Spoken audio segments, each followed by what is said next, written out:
Welcome back to United States. Russ, nice to see you. Thank you. Today we've got an interesting guest. His name is Byron.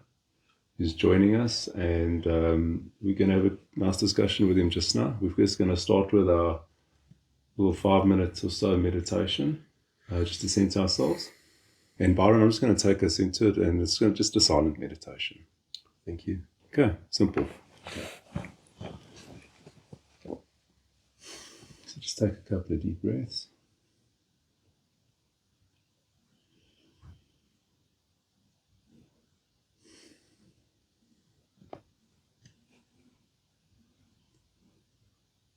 And just on every out breath, allow yourself to relax a little bit more.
You ready, Byron? You can slowly bring yourself out.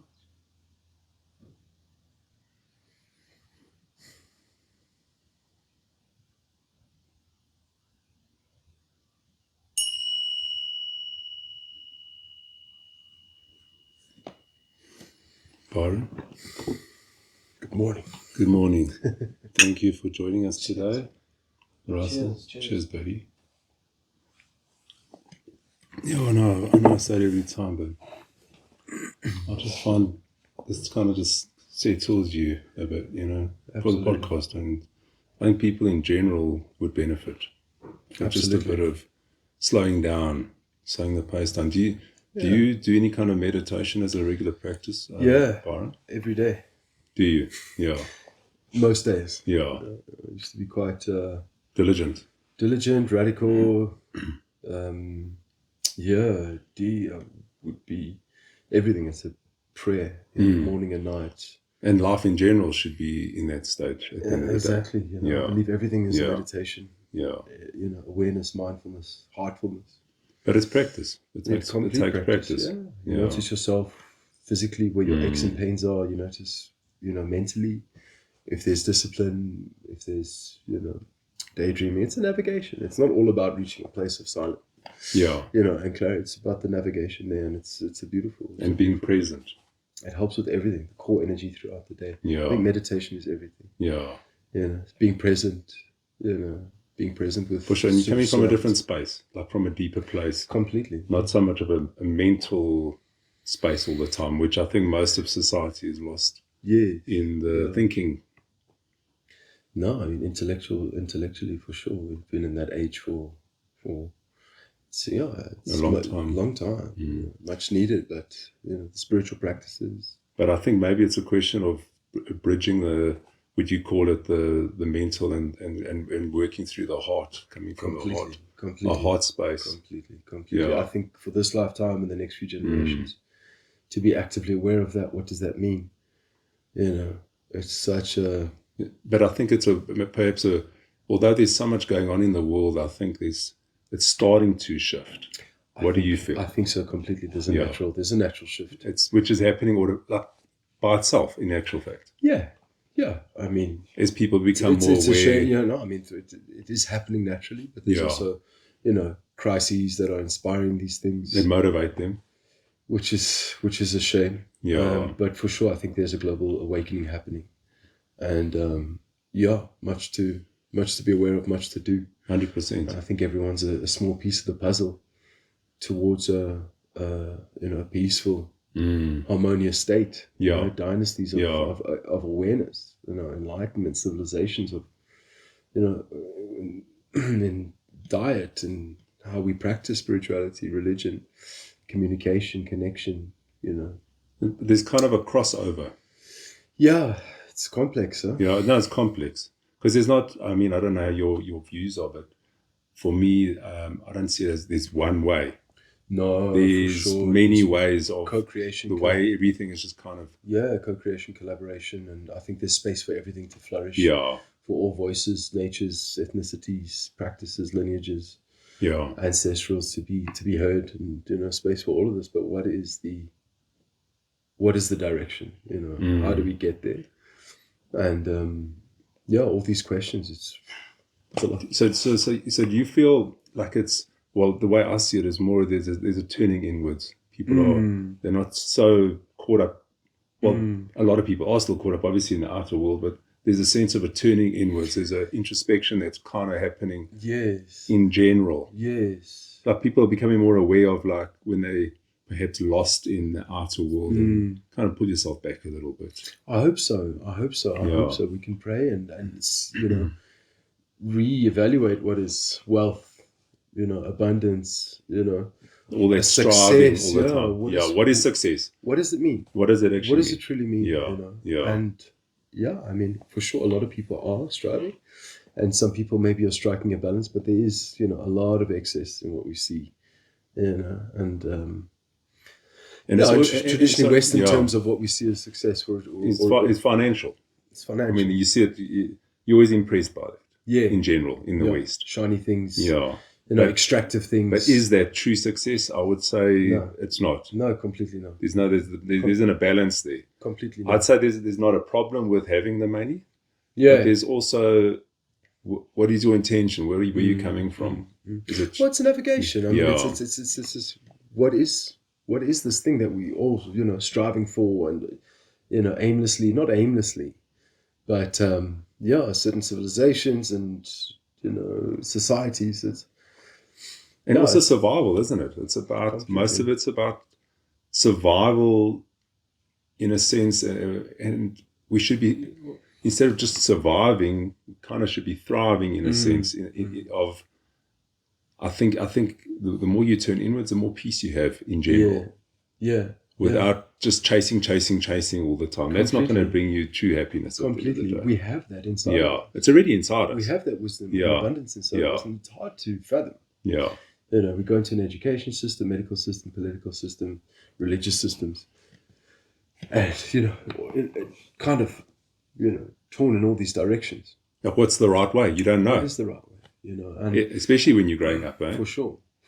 And I think a big part of the work that I do, and friends and colleagues and teachers, is about filling in these missing links, around spirituality, around medicine, around education, environment, sustainability, self-sustainability, being able to, know also how to survive, in any situation, and not being reliant on, certain capital-driven agendas. Kind of agendas. Yeah, 100%.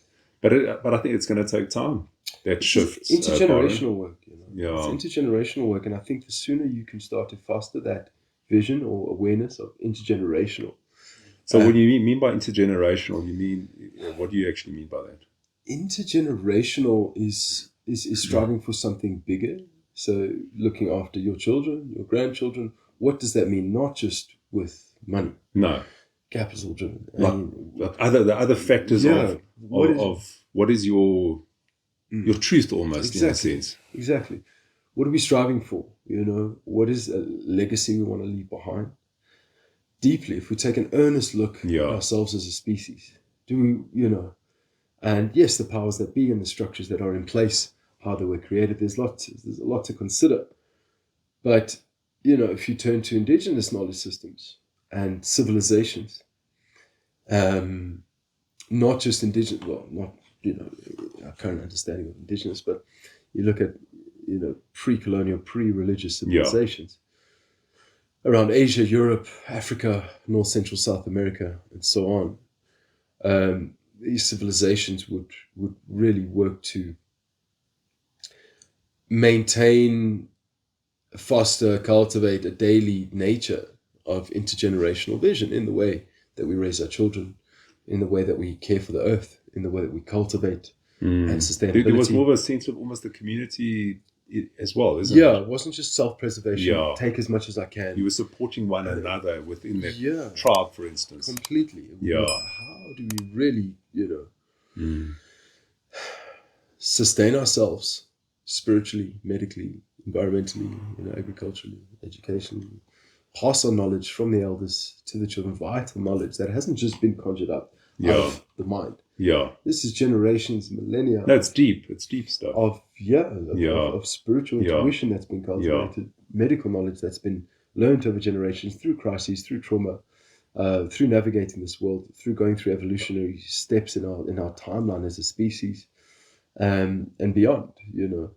It goes far. Who knows how far it goes? No, we don't know. Beyond 10,000 years. No, for sure, and it's almost beyond our comprehension. It is. But we're unlocking this slowly. It's in our DNA. It's in our molecular makeup. It's within us. It is. Yeah. It is. The knowledge is there. Yeah. But it's hard to navigate that when you have to go to a Cambridge education system or Catholic girl or boys school, and it's going to limit you in the long run. Completely. Yeah. Completely. What are we learning? Yeah. Do you really need this maths?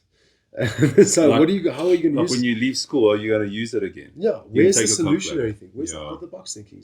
Where's the pioneering thinking? Yeah. And the education system, it's incredible what it does also, but it's also very limiting in the long run. There's missing links, is what I'm saying. Yeah. There's missing links around all the fields and sectors. And so many of these education systems, they're very like antiquated. Yes, completely. They're antiquated. They've been around forever, and they're not really serving us. They're not serving us. They're not valid anymore. Yeah. And we've just locked, and that's what we're seeing massive instinctive uprisings, rebelliousness. Anarchy in many ways, and it's beautiful. It's creating activists. It creates the shift. So that's where the shifts come. Yeah. But why can governments not mitigate that and add in spiritual studies? Yeah. Deeply medical studies. Even meditation, for instance, exactly. in schools. Why is it? Would that not assist them? It would assist them. Or mindfulness. Call it mindfulness. To sit there for 6 hours. Side effects of creating ADHD. Oh, you're ADHD. You have a condition. Staring at this. To sit there for 6 hours. It's driving students. We have a class of 85% ADHD, and it's a youth issue. It's not a youth issue. It's an education system issue. And it's such deep factors that we need to consider, that it is intergenerational. How do we start to shift that? How do we put that into policy? But do you think that also happens? It happens within families. So when families become more aware, so the parents become more, I suppose, awake. Yeah, they will probably transfer that hopefully to their kids. Yeah. And perhaps look for other ways of doing things if they've got a choice. For sure.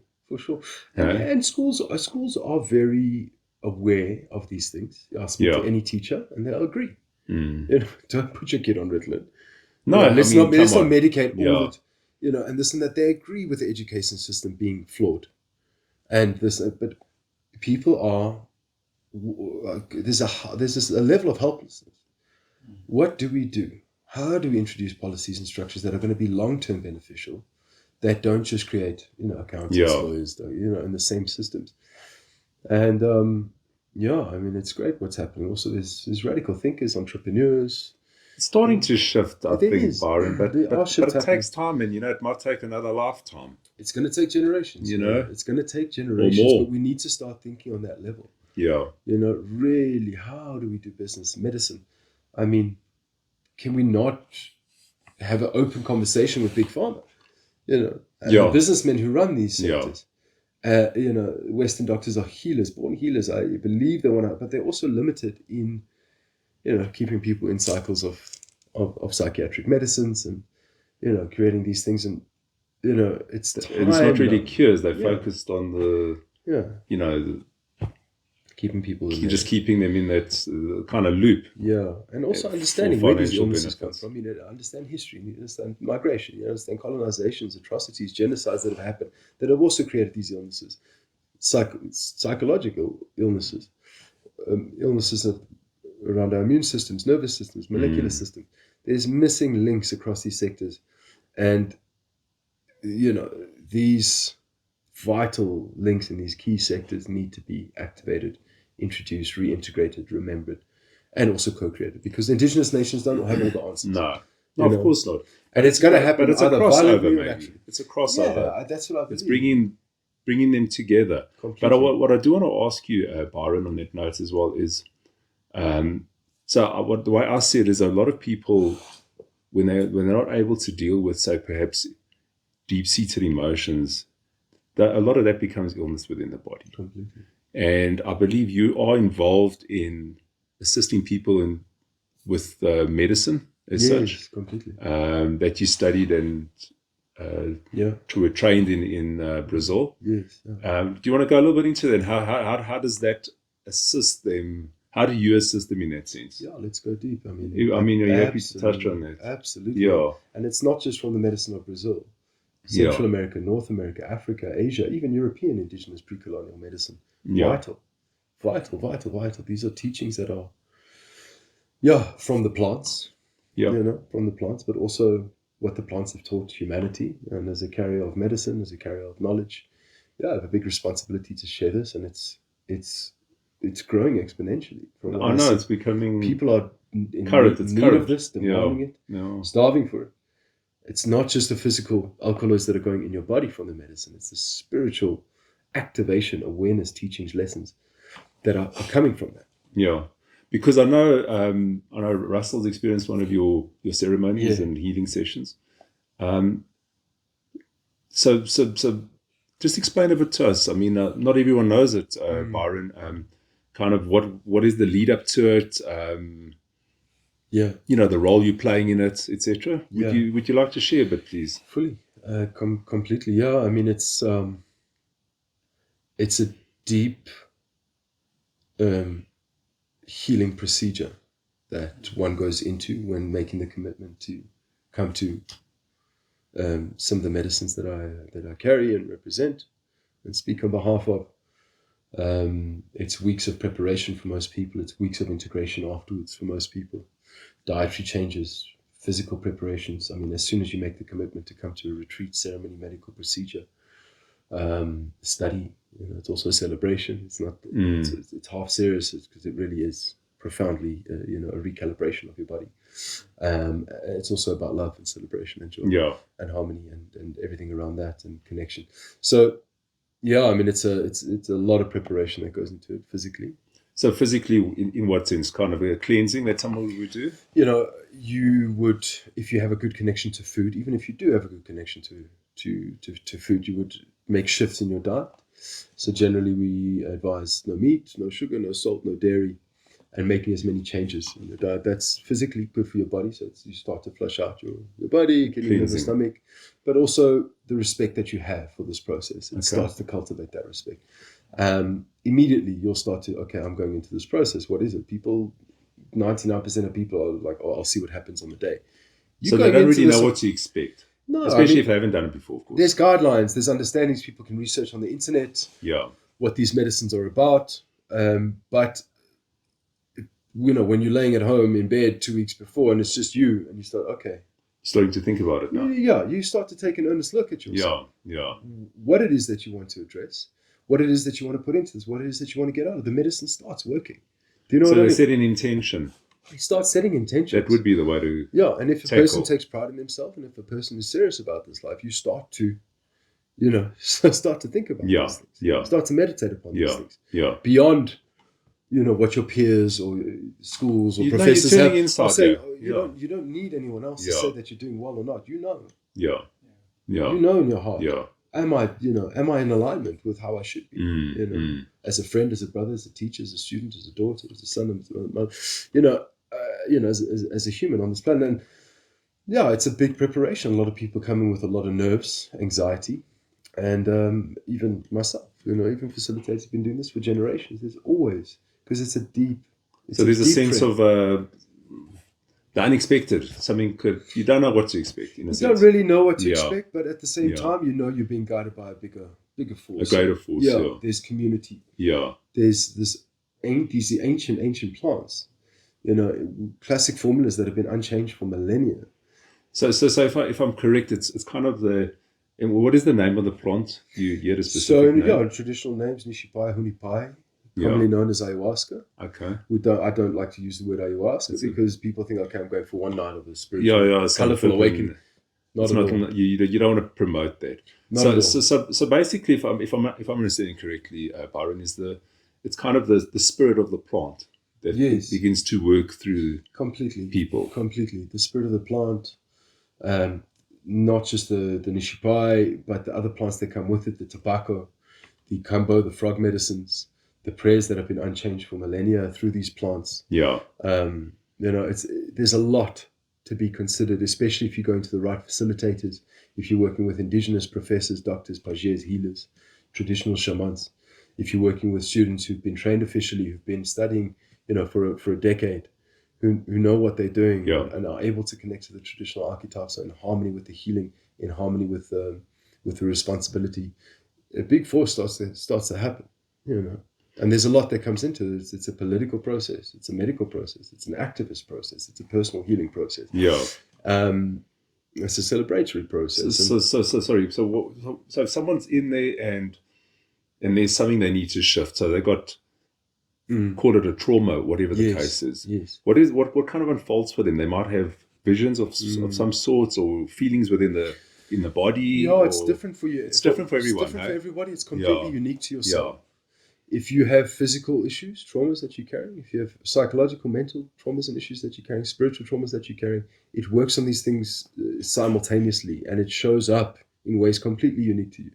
It can come in a vision of a person surrounding a trauma. It can come in a feeling that you know immediately, oof, that brings up that issue. A memory from your youth or whatever the case may be. Whatever the case may be. Yeah. 2 weeks ago, a breakup, an injury, a whatever. And you're feeling it, I don't know, in your chest or your stomach or whatever the case may be. It's completely unique to the person. And we prepare you to deal with that.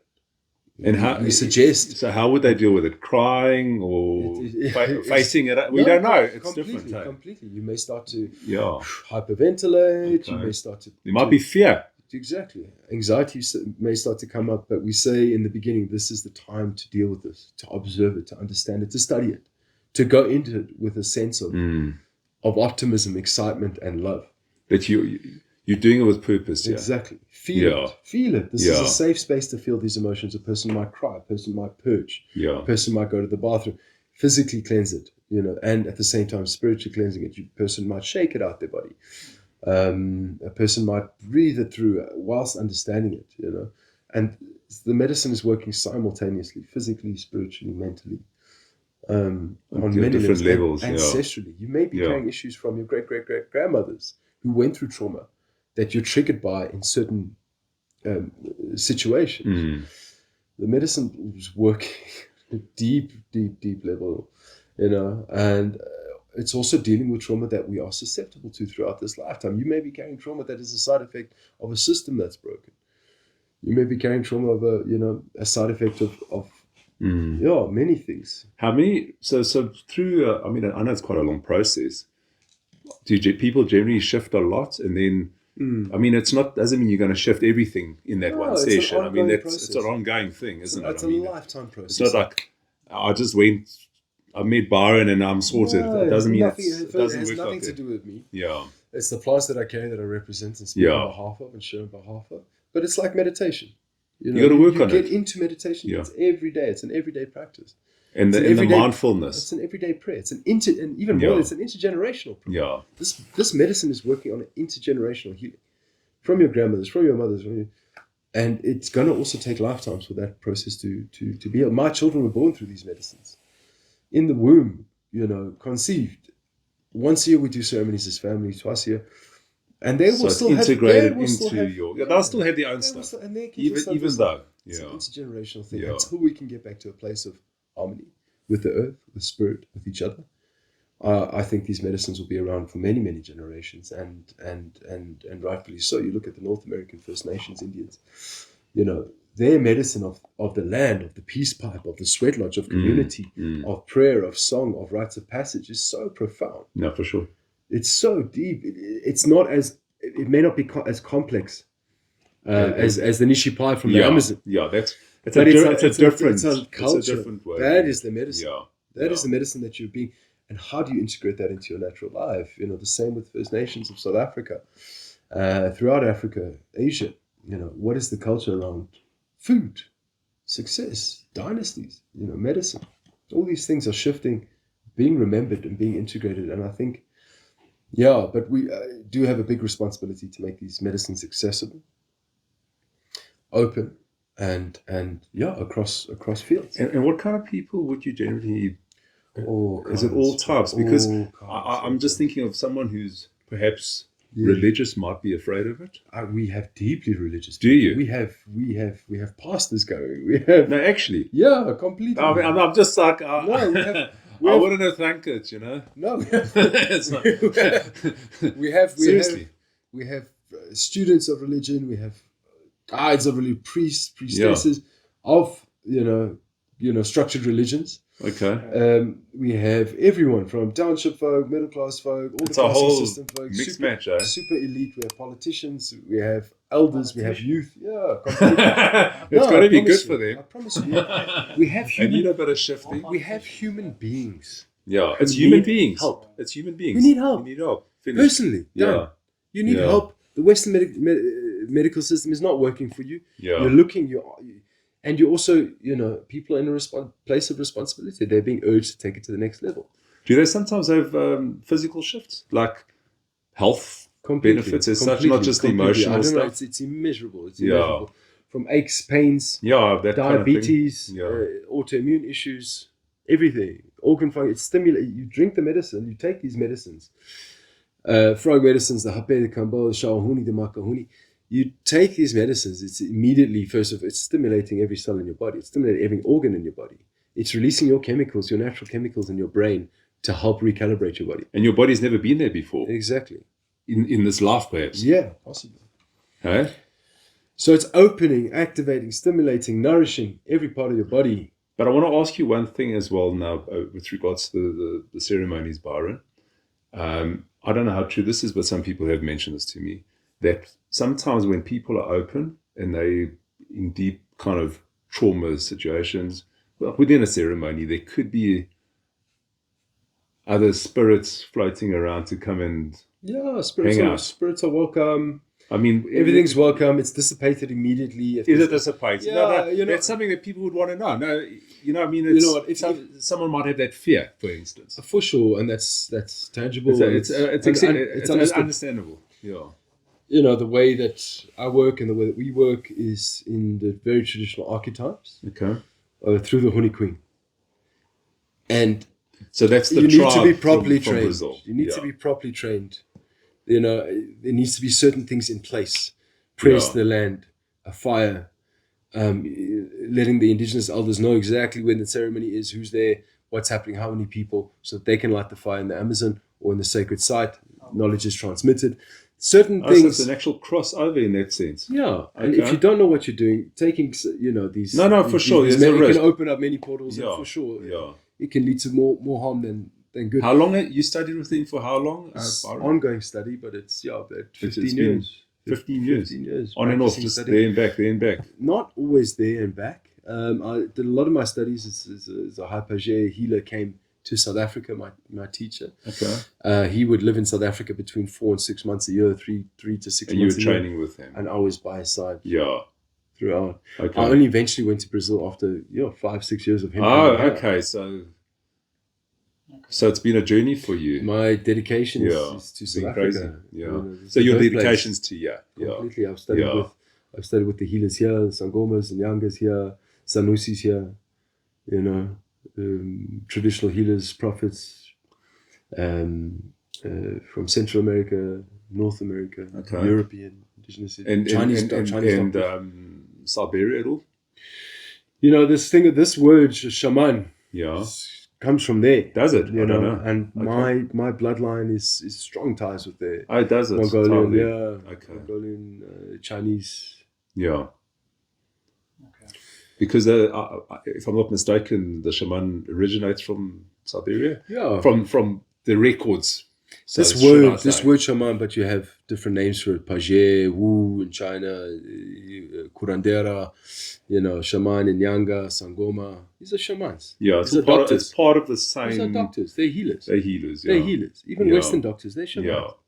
But they may be missing links. You're supposed to detect illness through one foot being in the spiritual world, one foot being in the real world, helping humanity, helping the elders, helping the youth. Not just humanity, but you're also helping with migration patterns, environmental patterns, when to plant, when to cultivate, when to harvest. Shaman is multifunctional duty, but essentially you're a doctor, you're a healer, and you're innocent. The innocence of a shaman that's what carries the strength. It would actually be quite incredible if modern doctors were crossed over like that. Exactly. Would that not be an incredible thing, Byron? Begging for that, striving for that. Just the work in my lifetime. The union of traditional and modern medicine. Because the modern is necessary as well. It's got its place, obviously. Illnesses, of course. You're dealing with so many side effects. X-rays and this and whatever the case is. I mean, it's essential stuff. Completely. But business cannot carry on as usual.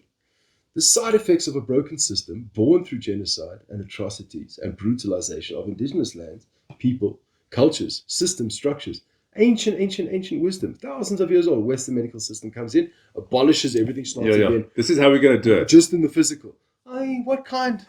It's saying this is advanced technology. It's so flippin' limited. It's such bullshit. I mean, you have incredibly advanced technology, wisdom from indigenous civilization that are missing, which is creating so many psychological, leading to physical autoimmune issues that we're dealing with.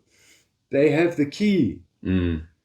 Honestly, they carry the key. But why are we not able to access that? Because we're striving for financial success. Yeah. That's the outward focus all day long. Completely. Yeah. There's missing links in our timeline. Yeah. You know, and it's such bullshit. You look at TikTok, you look at Instagram, half the shit that's being, what are the kids exposed to? I look at my kids, beautiful star beings, you know, angels. But they're also looking at Instagram. And completely. Oh, of course. It's terrifying. It's like a drug, that thing. Completely. The social media. Yeah. And these guides for our pop culture, you know, hope and pray that we have, you know, they have the heart and the instinct to, you know, know right and wrong, and instilling the teachings in them, and you know, hopefully they don't have to go through, you know, some of the same shit that I went through, you went through. It's ongoing, you know. But who knows, you know, what are their guides now? You know. Somebody on TikTok. Yeah, Taylor Swift and whoever else. Like, oof, it's terrifying.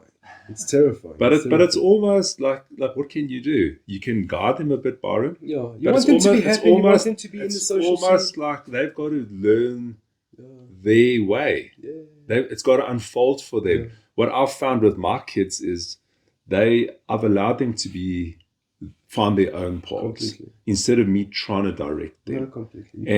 And I think that maybe they can see what I've done and how I deal with things, and somehow that'll influence in their lives. Yes. But it's not easy. You've got to allow them just to. There's levels their to lives to unfold. There's levels to it. Yeah. You want them to be good kids, polite kids, heartful kids, in service, you know, in activism, in success. I would love my daughter to go study finance, be successful. I would love that. Yeah, but at the same time, I would love her to go through, and him, my son, to go through rites of passage at the age of 12 and 13. So you know who you are and you're never lost. I would love them to know what true medicine is. Yeah. What true what true strength is. Yeah. You know? Yeah. Not to be in the club life and, you know, this... just partying all day. European, like, Eurocentric kind of... It's bullshit. It's bullshit. It's amazing, beautiful, incredible, awe-inspiring things there, but there are communities, civilizations, brutalizations happening. For me in this lifetime, business cannot go on as usual. I would love to go party, enjoy my life, make money, this and that, but there are serious things that need to be addressed. Yeah. But I think we all have a responsibility to look at, if you are benefiting from a current system, understand where that system comes from. Understand where that comes from. And indigenous communities don't all have the right answers. You know, communist regimes didn't have the right answers. Maybe the intention was good. Capital regimes, I don't know if the intention was good, but there's things we need to learn from, and we need to also co-create and collaborate for a future. And in my world, that is bringing back indigenous knowledge systems. Yeah. Not to say it's overarching and colonizing everything. Let's use current technology. I love business. I love finance. I love money. I do. But there's serious missing links there. Yeah. There's missing links there, and where this comes from is blood and brutality and classing systems and segregation.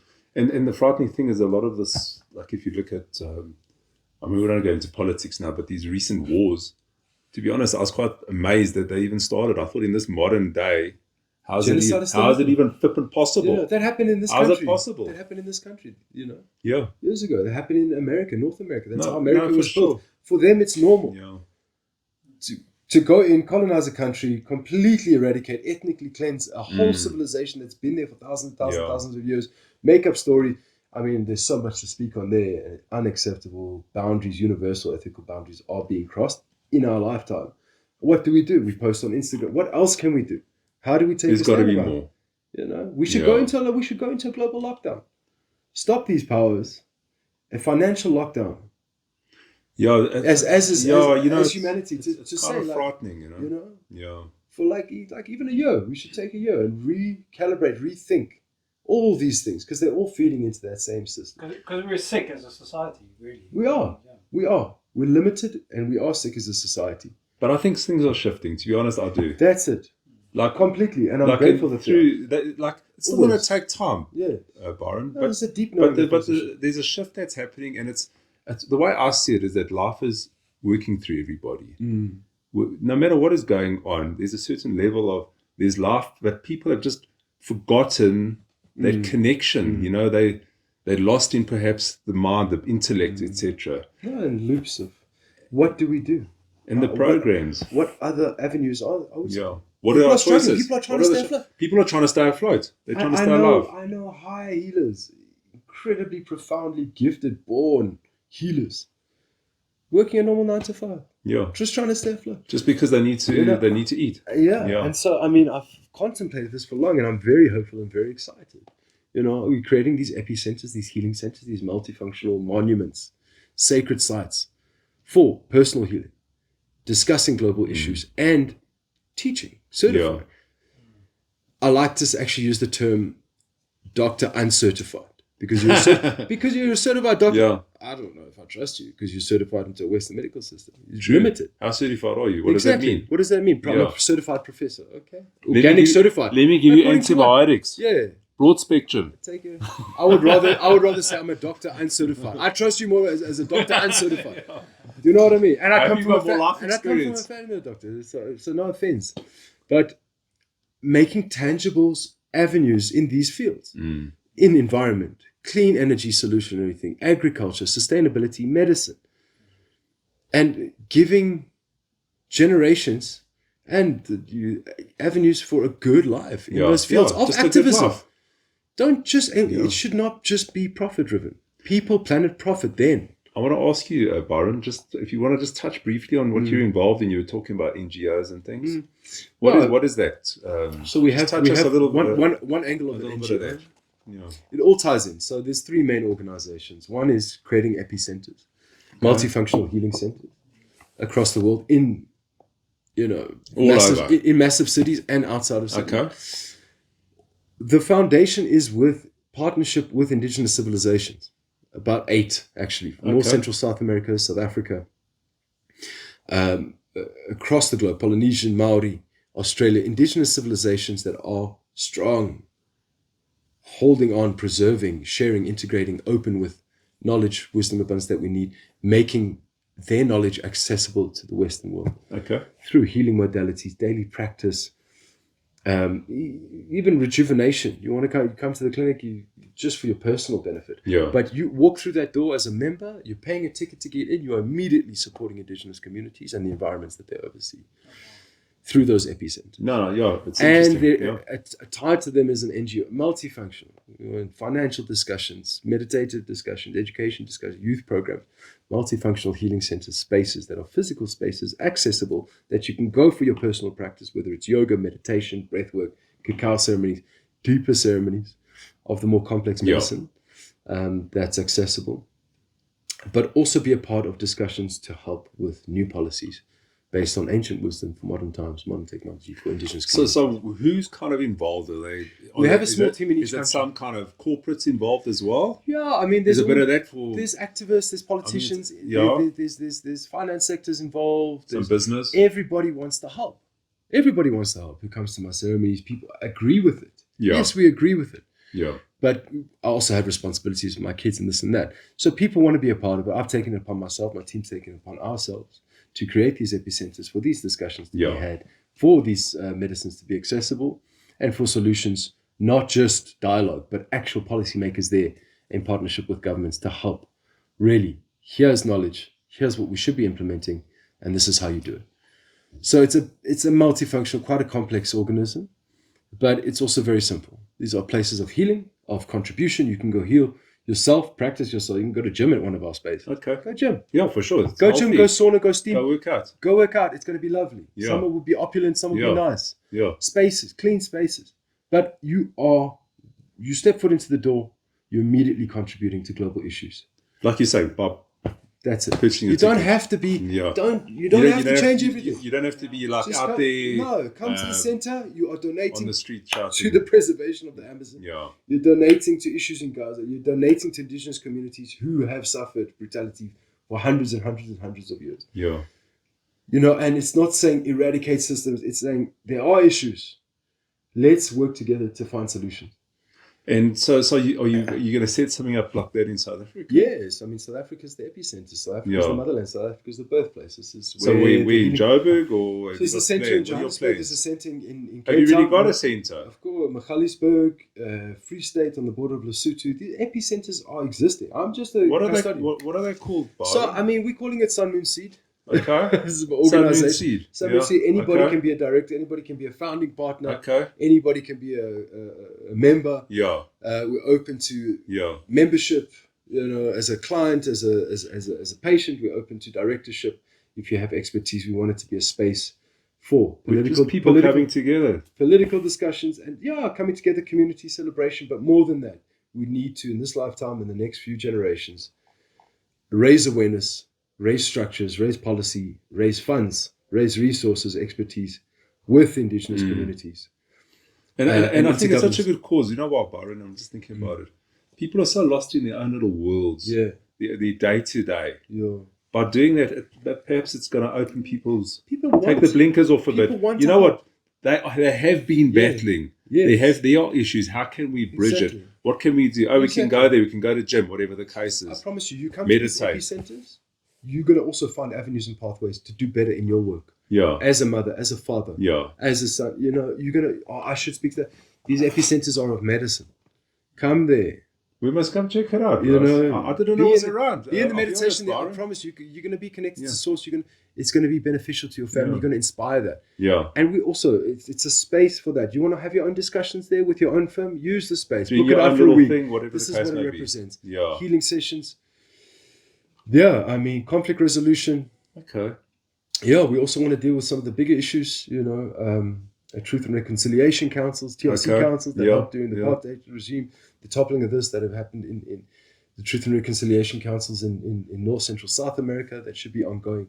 It's big issues we want to address. It's big issues we want to address. But at the same time, the fact that you're involved in it's really a start. Exactly. Yeah. And this is the dream. And we also have registered NGOs tied to these centers, traditional NGO fundraising, awareness raising that help the same Indigenous communities through NGO structures. So everything's open, everything's transparent. Yeah. You know exactly where your $5 of your membership, monthly membership, whatever it is, that has to go through the NGO. I love structures and but it's a business also. It's a business. No, and we're making profit. No, for sure. It's got to run as a business. But it's not the main intention. Yeah. Will never be the main intention in our lifetime. It's people, it's activism, it's the youth, and then profit. Yeah, because people still need to carry on. You still need to eat. There's good things. There's nothing wrong with work. There's good things in the system. Yeah, there's certain things that really, I mean, government are oversaturated. They're struggling also just to keep afloat with the resources and everything. We have 4 years to make as much. Government should not be in term for 4 years. Be in term for lifetimes. Work together. What the fuck is this 4-year battle? Vote.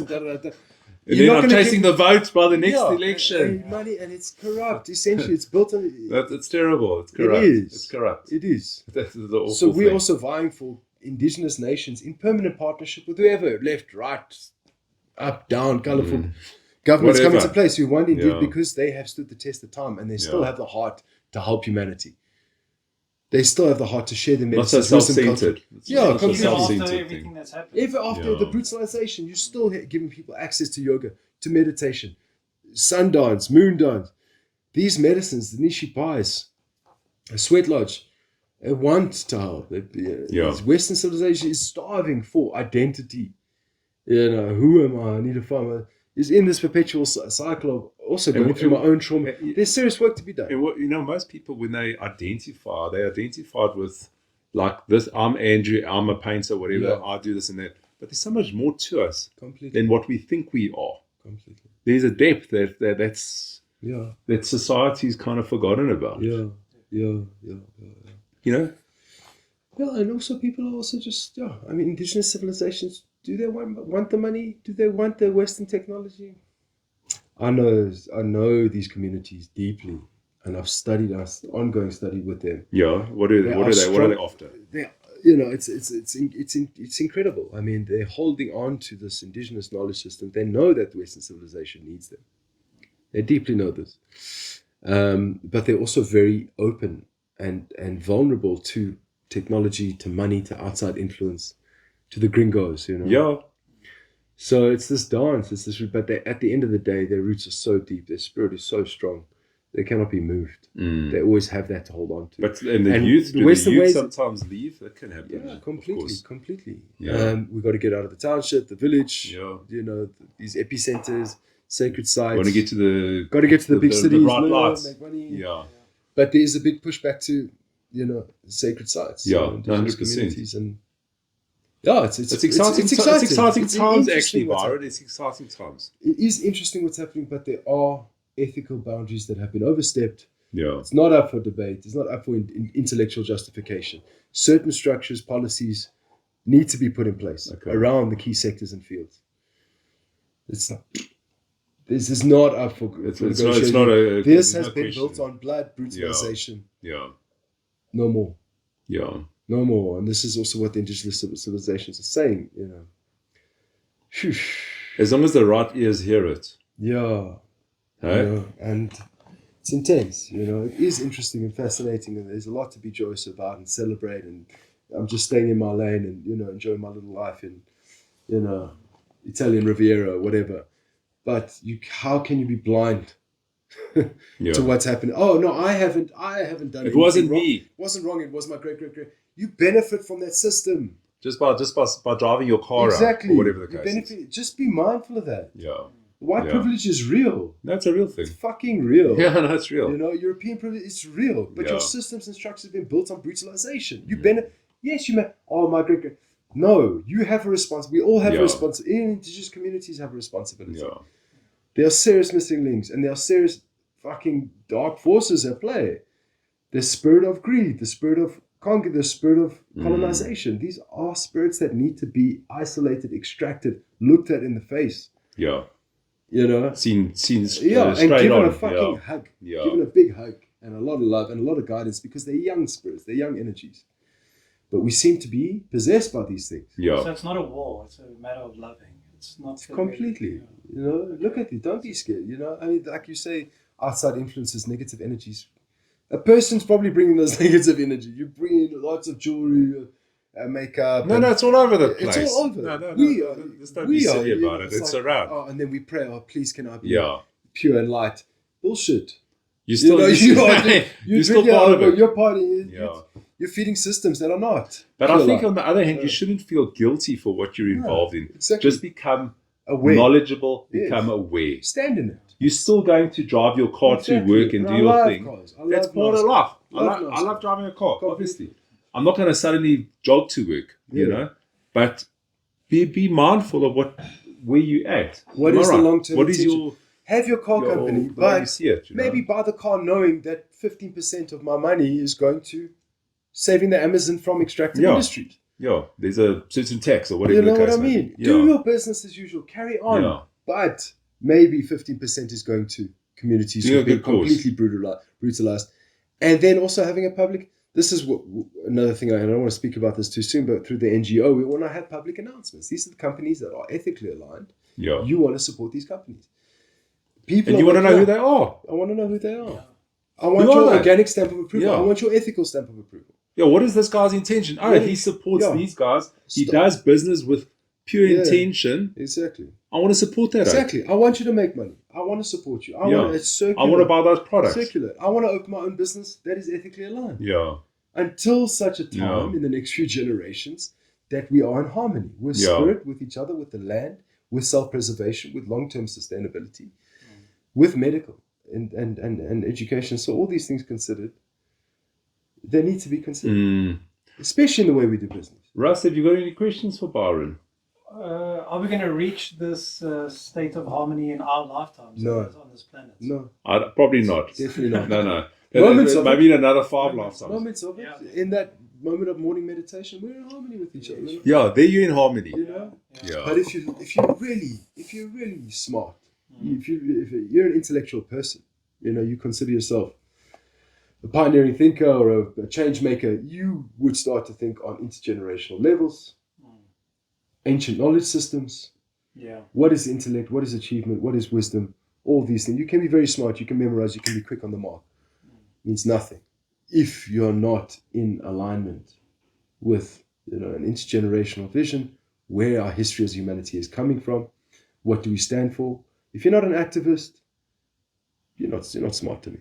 It just brings to light. You're not, because you're not aware of anything. Yes, you may be able to focus and function and complete a task that you've been told at university. But you're kind of narrow-minded in a sense. If you're not an activist, if you don't have...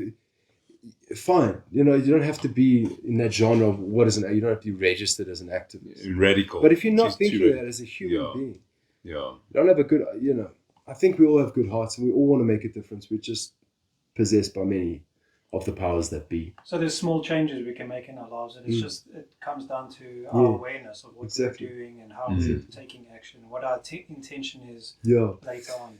Completely, and how do we be a part of something bigger? Even registering these organizations, it takes maybe the essence of what it's supposed to be. Who knows how it's going to be? But Byron, we have to try. Even you being on the podcast, maybe gets out there. Yeah, people become more aware. Exactly. That there are going to be these centres, etc., and maybe there's certain things they need to look at. Yeah. Further than their flipping TikTok screen or whatever the case may be. And we also don't know what a person's going through. No, you don't know. We can't say us being here contemplating the world. It's great and it's important and it's going to be helpful and it is helpful. And I urge everyone to do that in their business and their work and their families because it is important. This is medicine. But like you're saying, you don't know what a person's going through. They could be, I don't know, they've got cancer or something. They're just trying to stay alive. They're dealing with intergenerational trauma. They're living day to day. You can't expect that to start thinking about bigger things. You're upbringing it to allow, And I do think that it's going to take a few generations, and that's the dedication. That's the goal it asks, but we can make changes in this lifetime. Yeah. No, everything from the way we do start. Yeah, from the colours, look at the beautiful palette that you have created in this home. It's a healing. The architecture how do we want to build? Everything, and everything that we do. How we dress and the art that we practice. We're all artists of some kind. No, you're right.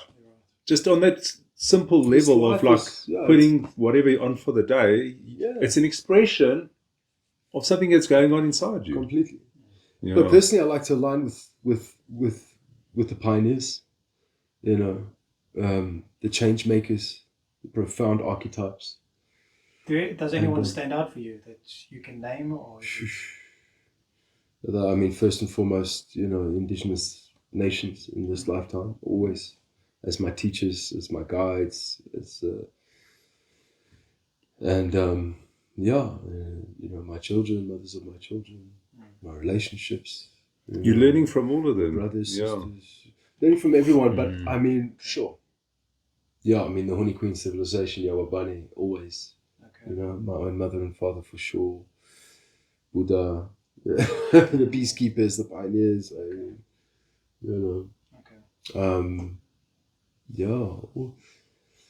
all the people trying, the activists, the politicians, amazing politicians I've worked with that I even have in my family is, mother-in-laws, father-in-laws, amazing people. My mother. It's a community. It's a community. Yeah, it's a community. Yeah. We all know amazing people in our lives and guides and mentors. And I'm that for some people, and I have many, many mothers and fathers and guides and mentors in my life. But for me, it's the Indigenous activists right now, from all the nations, the Mohawk, the Lakota, the Navajo, the Dine. That's kind of your drive. The water protectors, the land protectors. These people are strong activists, old healers, activists, and they are such protectors of the land. They will die for their land, for their people, against big industries. Same in Central America, Oaxacan communities, Mazatec, Olmeca, Mayan communities, South American communities, the Koi, the San in this country, the traditional healers in this country, who also die for their wisdom, for their land, for the people. European indigenous knowledge systems, communities, civilizations who are also protecting lands. Asian indigenous knowledge systems. But it's worldwide. Yeah, it's global. It's global. We are all indigenous to somewhere. No, of course you're indigenous. Yeah. You guys, you have knowledge of the land. You have knowledge of God. You have knowledge of community. And what responsibility is in this lifetime? What you do with your time is up to you. And I would suggest meditation, good clean diet, and activism. And it's good financial decisions. Yeah. And it doesn't have to be too complicated. No. Yeah, and also enjoy. You want to party, go party. You want to have fun as well. What is the purpose? Yeah. I can't go to half these clubs and festivals. I would love to. But why? When the world is fucking... Rivers of blood are there. So you don't... A few thousand kilometers away, and you just want to Enjoy that. But now you're not allowing yourself to have fun. I have fun. Are you having fun? I am. Because you can't have the weight of the world on your shoulders all the time, I know how to party. No, I know how to party. It's just I'm just aware of these things. I know how to kind of compartment. Listen, I have a strong year of work. December comes. Do you? I'm joining. No, I know how to join. But that's why another initiative I want to do with Sun Moon Seed and the NGOs is partner with festivals, saying go enjoy. Absolutely. But at least €5, bucks, pound, dollars, rands is coming into sometimes supporting Indigenous nations. It does bring a certain awareness at these festivals. Yeah, you know, exactly. you can bring in awareness. Just have a little sticker there. Yeah. At some point on the board, you being here supports the issues in and Gaza. then in their minds, while they're busy having their fat jaw, Exactly. maybe something's telling them. While they're cooking on the dance floor, go cook on it, do what you need. Do your But thing. at least there's partying with purpose. Party with purpose. All day. Maybe that's what we need to do. You incorporate that into some of the jewels. It's happening. We're having the meetings next month. We've had the meetings. Is it? Yeah. That's what I want, because I want to go party, but I can't come to your party. And I speak on behalf of many people. You need to be part of my thing first. No, but I speak on behalf of many people. Yeah. I know I do. The Indigenous folk want to come at your party, but they don't want it. There's no representation there. Yeah. It's just about Have maybe some just awareness. the DJs or whatever. Have There's nothing some more. Awareness. Have some awareness where this comes from. Yeah. Dance is one of the earliest Dance forms is power. of spiritual connection. Yeah, 100%. And what portals are we opening? Taking drugs on the dance floor, ting, ting, ting, hard electronic music. It must be a bit of purpose. It must be a bit of integration. People are waking up. You go to Burning Man, Africa Burn, but there's still. Where's the color there? Why is there no hip hop floor? Why is there no activist music? It's all electronic, hard. And there's a lot of drugs being taken. A lot of drugs being taken, and I love it, and I appreciate it. But you won't find me there. You won't find me there unless there's Indigenous nations there. At the foundation, not just in solidarity or ethical alignment, foundational decision making. Okay. Until that happens, I won't be there. No, that makes sense. At the party. So that's you being an activist. That's how everyone could be an activist. Exactly. Yeah. Support that. You're making that call. And then also be inspired to take that into your own field. Yeah. Why doesn't every business have an NGO branch? Why do you have this decision? Okay, I either can be an NGO or a private for-profit business or an LLC. Where's the for-profit for benefit? Yeah. Where's that at the economic forum? There is that one registrar, B Corp registration, which is also very good. It's kind of the journey between for-profit, for-benefit only businesses. Okay. We're doing good, and we're making is that in South Africa? I think it's a global option for registration. Okay. Yeah, it's been discussed at the economic forums. That's interesting, Byron, and it's been so lucky having you here. Such an honor. Thank you so much. I love the meditation and I think this is my second or third podcast, and it's Did you enjoy it? I mean, I loved it. No, I did. Yeah. I really did. You must put Byron's. I don't know. You want to put some of your websites or whatever you've got. Yeah, completely. I mean, we'll send it to Russell. Sun Moon Seed. Sun Moon Seed. Alliance is the Epicentres that you can come and be a member of, and personal healing, collective healing. It's Sun Moon Seed Foundation is the NGO, and then Kushma Art. And if you've got any kind of photos of the guys you worked with in Brazil. Absolutely. Russell can roll it through the screen a bit. So for interest, I love your dress up. Yeah, the Kushma. It's a dress. Yeah, and it's the foundation is feminine. Like as we're chatting, he'll slot it in. Yeah, and honor to the mother. Finally, honor to the mother, the creator, Mother Earth. Yeah, Mother Earth, bro. Always. Byron, thank you, guys. Listen, thank you. You're a blessing, buddy. Thanks for all the work you're doing. And you guys also. Cheers, Russ. Cheers. Hush. Thank you, man. That was awesome. Very informative as well. Nice one. Yeah. You educated me, bro. No, me too, big time. Lovely. I love it, dude. Did you enjoy it?